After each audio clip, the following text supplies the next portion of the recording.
અરે તુલસીમાં, આ ફિર કિચન में શું જરૂરત છે તમને આટલું બધું?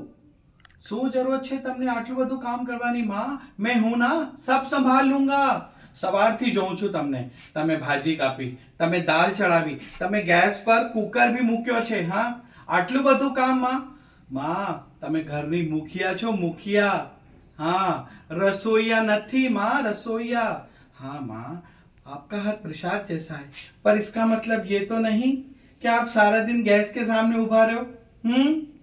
माँ, આપ તો બસ બોલો, મહારાજ આ બનાવવાનું છે, પછી જો હું તમને તળાતળ દાલ ઢોકલી, દાલ ભાત, ખમણ, જી તમે બોલો હું બનાવી આવું. તમે મીઠું બોલો માં, આમરસ, ને તેના પછી હું તમને ખમણ ઢોકલા બી બનાવી આપું માં, ને હું તમને મોહનથાળ બી બનાવી આપું. પણ તમે બોલો, હું તળાતળ બધું કામ કરું, તમે તો બસ આરામ કરો.